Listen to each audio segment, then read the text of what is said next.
Walk into any American grocery store and look at the peanut butter aisle. On average, there are 32 feet of shelf space dedicated to it, more than most snack categories combined. The jars face outward, most of them featuring some version of a smiling peanut, a barn, or a child. The labels say things like natural, simple ingredients, no stir. Almost none of that means what you think it means. One jar that calls itself natural contains an emulsifier that Canada requires a warning for. Another that markets itself as a children's staple uses a preservative that 3 EU member states limit in food for kids under 10. The brands that profit most from this aisle are not the ones that make the best product. They are the ones that are best at making you feel like you already know what you are buying. You probably do not. Number 4, Jif. Jif sells itself as the #1 peanut butter brand. That is a market share figure, not a quality claim, and the difference matters. The standard Jif Creamy contains peanuts, sugar, and, at 2% or less, molasses, fully hydrogenated vegetable oils, rapeseed and soybean, mono and diglycerides, salt. The ingredient that should stop you is fully hydrogenated vegetable oils. This is different from partially hydrogenated oil, which the FDA effectively banned in 2018 because it creates trans fats. Fully hydrogenated oil does not technically produce trans fats in the same way, which is why it survives the ban. It is in peanut butter to prevent oil separation by hardening the fat structure.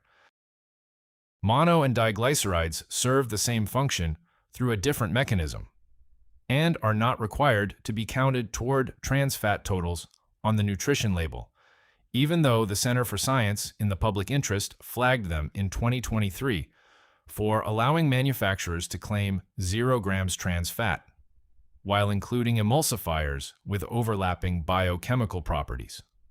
In May 2022, the FDA and CDC linked a Jif facility in Lexington, Kentucky, to a Salmonella outbreak across at least 17 states, resulting in one of the largest peanut butter recalls in U.S. history. The FDA inspection report cited inadequate environmental monitoring and failure to maintain sanitary conditions.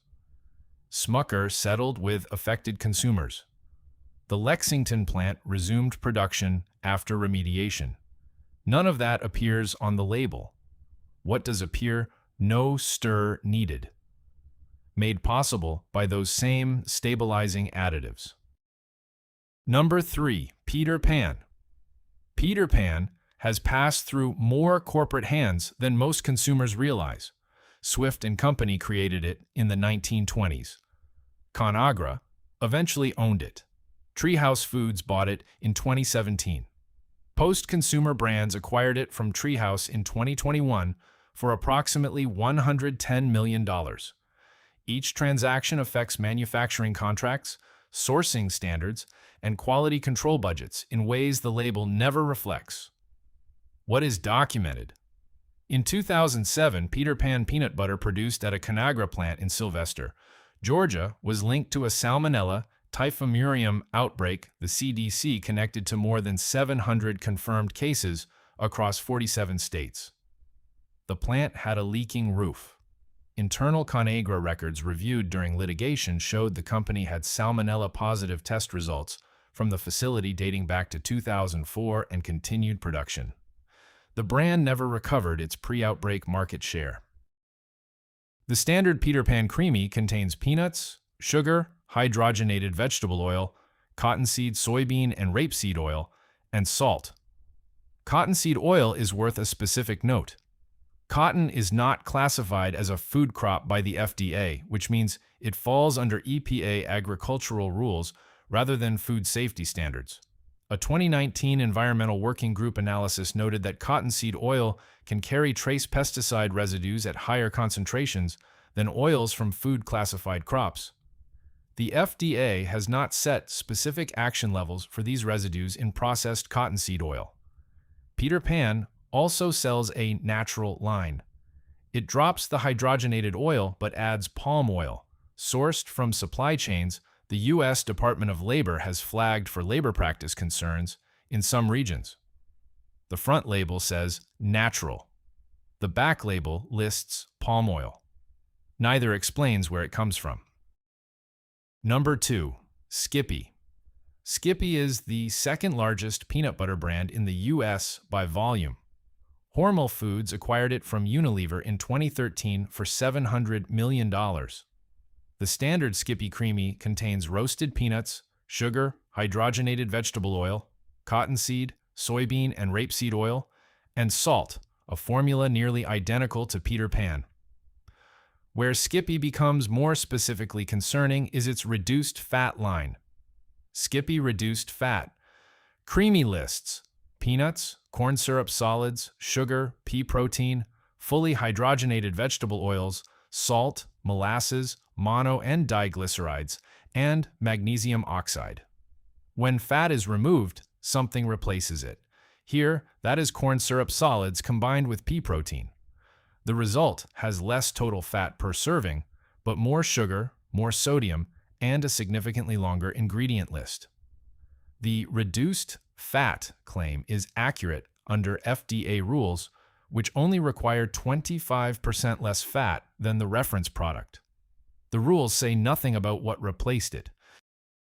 This line markets itself toward health-conscious consumers, people trying to make a better choice, and delivers a formulation that, by several nutritional measures, is worse than the standard version. Number 1. Great Value, Walmart. Great Value peanut butter is manufactured by third-party co-packers.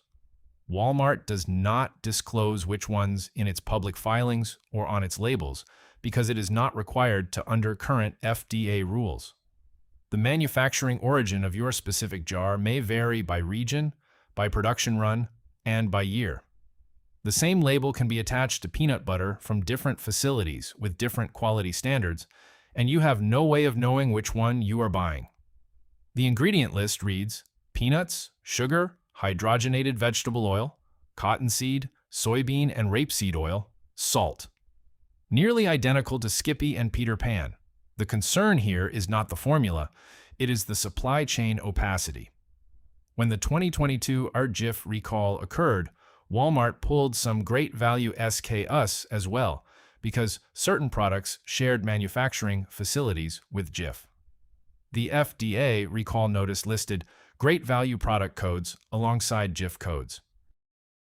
For a consumer whose label read only "Distributed by Walmart Incorporated Bentonville, AR," with no manufacturer address, there was no way to know before that recall that their jar came from the same plant regulators cited for inadequate sanitation. The EU requires private label food products to disclose the actual manufacturer's name and address on the label, not just the retailer. The FDA does not. Great Value is not necessarily more dangerous than Jif by formula. It is more dangerous by design because the private label model deliberately removes the accountability chain a consumer would need to assess the risk. Brand number 1 to buy, Kirkland, Signature Organic, Costco. 2 ingredients, organic dry roasted peanuts, salt. No hydrogenated oil, no mono and diglycerides, no sugar or stabilizers. The jar separates. You stir it, store it upside down or refrigerated, and it stays usable for months. That is what peanut butter, without emulsifiers, actually does. It is not a flaw in the product. The organic certification matters here specifically because peanuts are among the most pesticide-intensive crops in conventional U.S. agriculture. A 2021 EWG analysis found conventional peanuts testing positive for prosimidone, a fungicide banned in the EU but permitted in the US at detectable levels. Organic sourcing addresses this directly. Price? Roughly $10 to $12 for a 2-pack of 28-ounce jars, or about 19 cents per ounce. Comparable to Jif at most grocery stores. Requires a Costco membership. Brand number 2 to buy, once again, organic peanut butter. Ingredients: organic dry roasted peanuts, sea salt, Same two-ingredient standard as Kirkland, available without a warehouse membership. Once again is a worker-owned cooperative based in Nunda, New York, operating since 1976. Worker ownership is relevant to sourcing decisions because the people making procurement choices about ingredient quality are also the people whose income depends on the company's long-term reputation, a structural incentive that differs from a publicly traded corporation answering to quarterly earnings targets. The company publishes its sourcing standards publicly. Its peanuts are USDA certified organic and non-GMO verified. It also discloses that its peanut butter contains no palm oil, a specific commitment some organic brands do not make. The trade-off, it costs more.